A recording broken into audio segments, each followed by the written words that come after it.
The Messenger ﷺ has in fact informed us of several matters that will bring hasra, regret, on the Day of Judgment.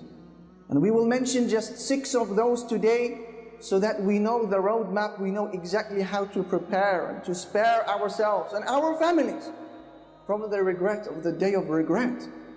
What are these 6 things? Number 1, those who do not give Surah Al-Baqarah, chapter 2 of the Quran, its due attention. Isn't that a strange one? When the rewards are distributed on the Day of Judgment to the people of the Quran, and specifically to the people of Surah Al-Baqarah, those who had ignored Surah Al-Baqarah will be taken by regret. Thus the Prophet ﷺ, he said, as Imam Muslim narrates in his Sahih on the authority of Abi Umamat al-Bahili, he said, اقرأوا سورة البقرة فإن أخذها بركة وتركها حسرة ولا تستطيعها البطلة. He said, always recite Surah Al-Baqarah, because taking care of this surah is a barakah, it is a blessing. And not doing so will be a regret on the Day of Judgment. And the magicians are not able to overcome it. This is the first source of regret. As for the second source of regret, this is in relation to any gathering, whether with family or friends or online, where the name of Allah Almighty is not mentioned. Thus the Prophet ﷺ, he says, as Abi Dawood narrates in his Sunan, on the authority of Abi Hurairah, ما من قوم يقومون من مجلس لا يذكرون الله تعالى فيه إلا قاموا عن مثل جيفة حمار وكان عليهم حسرة يعني يوم القيامة. He said, any people who sit in a gathering whereby they do not remember the name of Allah Almighty or mention Him in any way, except that when they leave that gathering, it would have been as if they were sat around the dead body of a donkey. And that gathering will be regret for them on the Day of Judgment. Subhanallah. Any gathering where we sit together and we fail to mention the name of Allah subhanahu wa ta'ala and to prevent a haram that was taking place in front of us, that gathering will be regret on the Day of Standing. What about number 3? The third cause of regret is with regards to those individuals who aspired for positions of authority. They wanted to be in the limelight. They wanted people to clap for them. They sought after attention and praise. And that is why the Prophet ﷺ, he says, as our mother Aisha narrates, and the hadith is in Sahih al-Bukhari, إِنَّكُمْ سَتَحْرِصُونَ عَلَى الْإِمَارَةِ وَإِنَّهَا سَتَكُونُ حَسْرَةً وَنَدَامَةً فَنِعْمَةِ الْمُرْضِعَةِ وَبِئْسَةِ الْفَاطِمَةِ. He said, O Muslims, you will soon start competing over positions of authority. And on the Day of Judgment, that's going to bring with it regret. So how great is breastfeeding? And how difficult is weaning? What is that all about, that last sentence? The Messenger ﷺ is comparing positions of authority and those who always want it with the breastfeeding child, who is always receiving its nutrition and its milk readily available from its mother with no effort from itself. But there has to come a day when that child must be weaned, when that milk has to come to a stop. And similarly, those who aspire for positions of authority and status in the community, despite not being deserving of it and not possessing the credentials, their wealth and their prestige and their honor will have to come to a stop at one point. And that will be on the Day of Judgment, when wealth and prestige will be replaced with regret for aspiring for a position that you are not fit for.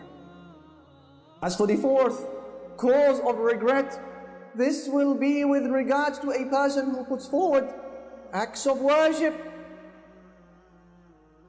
but they contain within them hidden elements of showing off. This is a person who has dedicated years upon years of what he called worship, and Quran, and Salah, and Taraweeh, and Qiyam, and fasting, and dhikr, and da'wah, and a flawless hijab, and enjoining good and forbidding evil, and Islamic events, and Islamic reminders, and Islamic posts. And they see these good deeds in the form of mountains on the Day of Judgment, beautiful mountains, and to his horror they begin to crumble before his very eyes. Can you imagine their regret? That is because those good deeds, although they were huge, but they had holes within them. They were rotten. They had holes of showing off. They had holes of pride, holes of self-admiration, holes of self-promotion. Look at me, what I am doing, what I am up to, where I am found, what I am reciting, where I am praying. Holes of showing off. Thus those deeds come crumbling down on the Day of Judgment, causing regret. As Allah Almighty says, وَبَدَى لَهُمْ مِنَ اللَّهِ مَا لَمْ يَكُونُوا يَحْتَسِبُونَ. They will see there with Allah Almighty that which they did not expect, Allah says. One of the scariest ayat from the Quran, as some of our predecessors, they said. As for the fifth cause of regret, and I hope, dear brothers and sisters, that we are taking note of these, mental notes of these broad heading. This is a roadmap for preparation.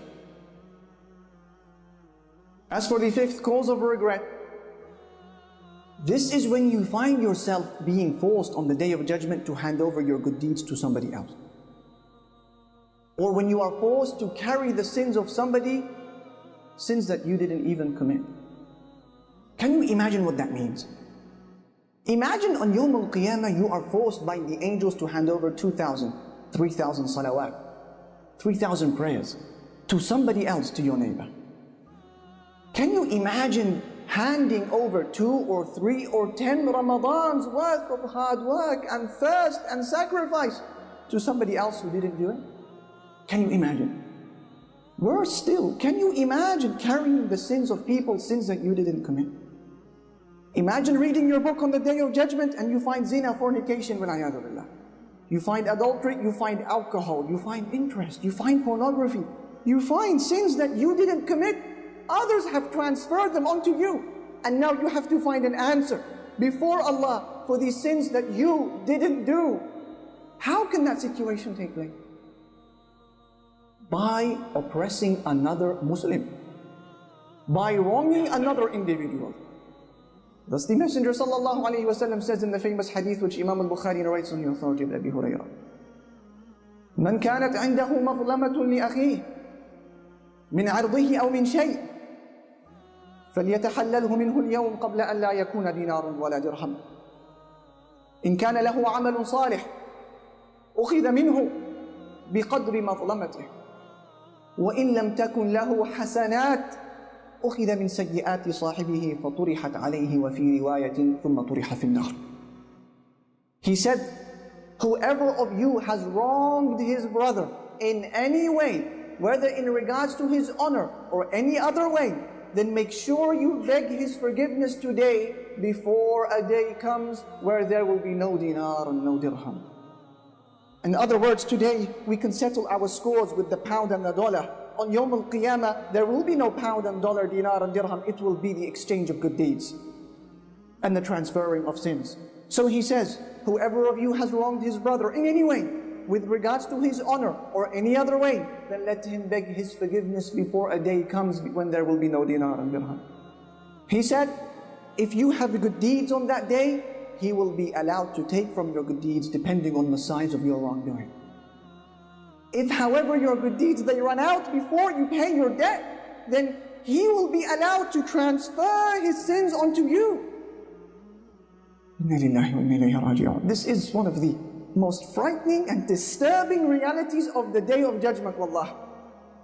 The reality that states, you and I cannot give a single good deed to the people we love the most. Your mother, your father, your wife, your children, they will ask you and you will refuse because you need that good deed just as much as they do.